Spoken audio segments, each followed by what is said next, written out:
Well, God bless, good friends.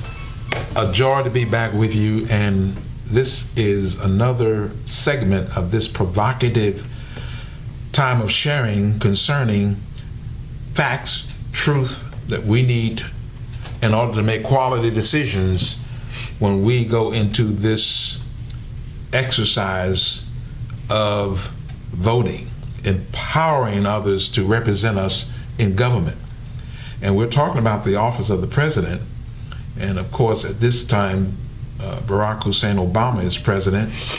And for Christians, born again, blood washed, regenerated, germinated, sealed, and secured believers need this information. And my guest is Angel Roberson, and she has been laying down the tracks. Now, I hope you didn't get off track. And we're going straight to the station, my friends. So when you hit a lever in November, it won't be 11 in your lever. Got it? All right. Angel, it's good to have you back with us. And this make you want to do something. Well, absolutely. Everybody should do something. We got to get this guy out. Well, absolutely. Especially if you're coming from the standpoint, if you're a Christian, that should be your number one priority. This election, honestly, is just to have him removed from office, because an unleashed Obama in 2016 is going to be something that people, it's going to shock a few people, and there's no excuse for it because the information is out there. Of course, we have a media that is all about hype, lies, money, and whatnot, but for the Christian, there is no excuse. Something you said to me the other day, because people say, well, I don't want to vote for Romney, he's a Mormon, and then blah, blah, blah, blah, blah. You said something about the difference between a cancer and a cult. A cancer and a cold. Yeah, this election, and this is my personal opinion this time, with this election, as a Christian, my number one priority is actually to have Obama removed from the office of the presidency. And as far as Romney is concerned, some may be disappointed to hear this. I'm not exactly a supporter of Romney, but I see them as Obama being a cancer and Romney being a cold. I can deal with the cold, but I've got to get rid of the cancer. And that's just how I see it in terms of how America will go. And I'm here for the church. It's amazing that the church is so ignorant, because there's no excuse, since we have the one who created all. We have everything within us. That ignorance has to come from some type. There has to be some type of blockage, and that blockage is not God's fault. We walk in the flesh so much so that we have so quieted the Spirit of God in us that we can't even hear some of the most blatant warning signs. We can't see them and we can't hear God. And so my question today is, why should a church that's under attack, and not even subtly anymore, support its attacker? Shoot. All right, so I want to just kind of look at some more things that this administration has done, and so proving that this is an attack against the church, and you do have to decide where you stand, and that persecution is bound to happen, because Jesus said what? They would hate me, and now you are seeing that type of hatred for Jesus Christ in America. It's already been spread abroad, it's already been, but we're seeing that now. So let's just take a look at some more things that have happened. In September 16, 2009, the Obama administration appoints an EEOC commissioner who asserts that society should not tolerate any private beliefs, including religious beliefs, if they may negatively affect homosexual equality. All right, let's just keep going. The Obama administration tells researchers to ignore a judge's decision striking down the funding of embryonic stem cell research. Ignore a judge's decision. Think about that. Obama begins deliberately omitting the phrase about the creator when quoting the Declaration of Independence. That was in October 19th of 2010. He's done that no less than 7 times. I've seen it done 3 times myself. And I caught it immediately the first time. I thought, did he cough? Was there a hiccup? What's going on? No, it was purposely done. November 2010, Obama misquotes the national motto, saying it's e pluribus unum rather than saying in God we trust. as established by federal law. Do I need to go on? January 2011, after a federal law was passed to transfer World War Memorial to a private ownership, the U.S. Supreme Court ruled that the cross and the memorial could continue to stand, but Obama, his administration refused to allow the land to be transferred as required by law and refused to allow the cross to be re-erected as ordered by the court. February 2011, although he filled post for the State Department for more than 2 years, Obama did not fill the post of Religious Freedom Ambassador, an official that works against religious persecution across the world. He filled it after heavy pressure from the public. You know, I saw a little segment on Obama and Michelle, his wife, and she whispered in his ear, but the camera caught her lips. Saying all of this for a damn flag. Isn't that something? And when they do the pledge, several times they have used the left hand instead of the right hand. Some people have argued that that's because they just didn't know any better. Seriously? Well, maybe it was on purpose, but that's speculation on my part. But it is unacceptable for someone who holds the highest office, as president of the United States, and how we turn a blind eye. What's amazing to me is the spiritual retardation that we see playing out with lots of quote-unquote Christians, that no matter what Obama does, no matter how, he could just about blaspheme, and Christians are going to run to his rescue in defense of him and just totally ignore their own creator. It's amazing to me how that happens.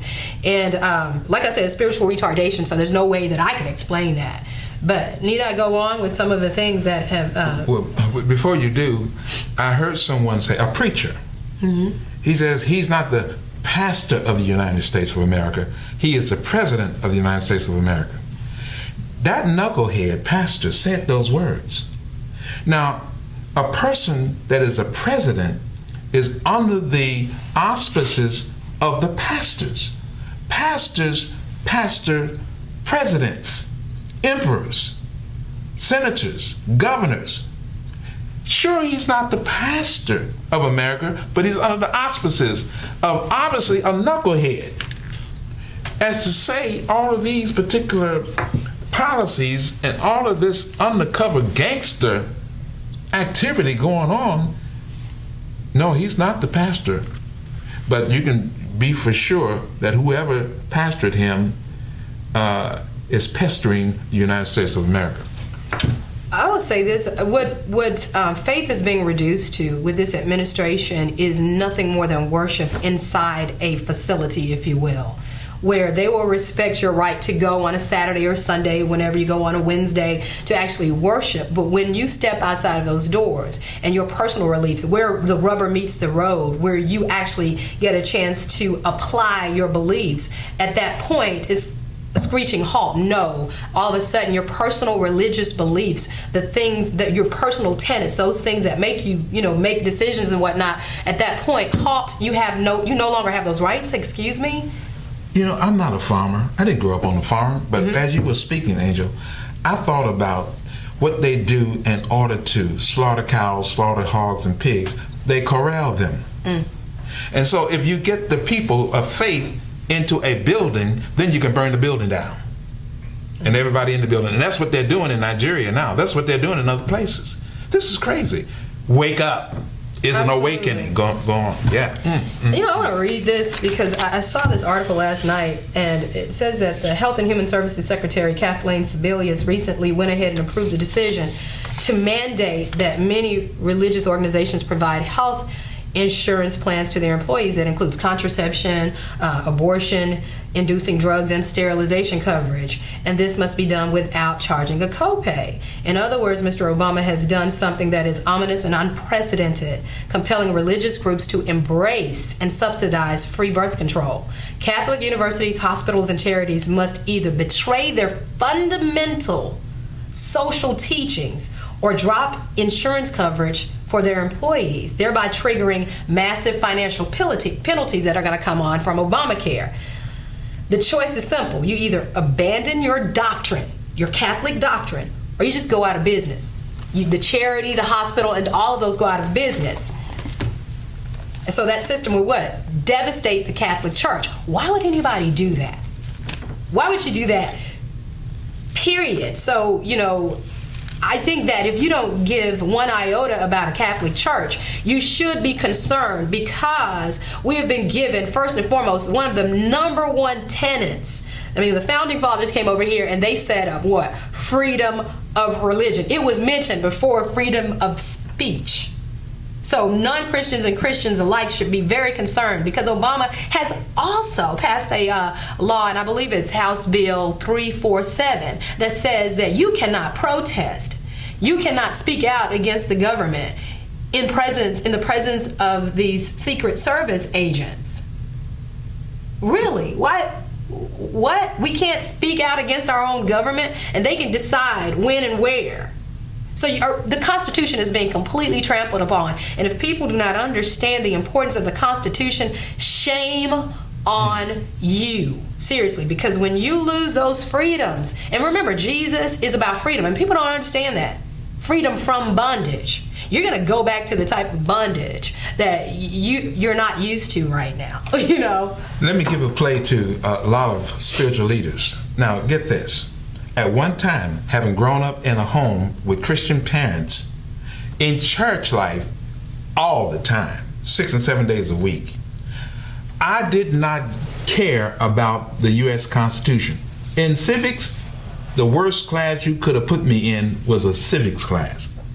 I didn't want to know a thing about it. In a Christian home, my friends, growing up as a boy. Look, I went to Vietnam. I'm trying to help you today, friends. I went to Vietnam and didn't care anything about laying my life down for a country.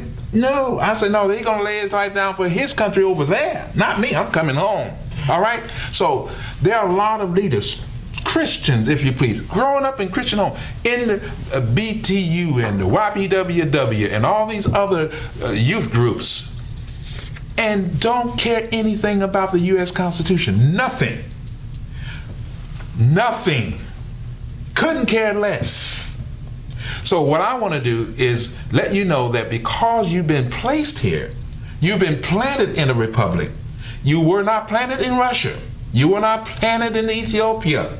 You were planted here. You have an obligation to know where you are, at least know where you are, and deal with it. And if you know where you are and yet don't like it, then, hey, get your passport, get a visa, a working visa.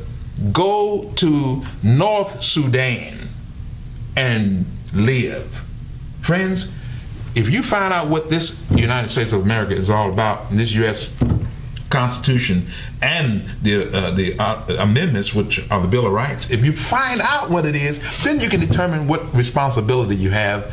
And if you don't want to assume the responsibility, get your hat. Thank you. It boils down to either your rights come from God or your rights come from government. Period. And if they come from government, if you allow other people that you vote in office to determine, what your rights are, you're in a world of trouble. Because if you get just, and it's simple. I mean, he's been called a megalomaniac by many. But if you mess around and get a sociopath, or you get enough people in power who are corrupt, then you are in a world of trouble. And that's what we see. The United States is very unique in that our Constitution, our Bill of Rights, were established to protect the individual. We have a government by the people. By the people. And if the people become less involved, then the government's gonna just kind of run over the people. One author said the government by nature is rapacious. And so since I wasn't all that smart, I looked it up.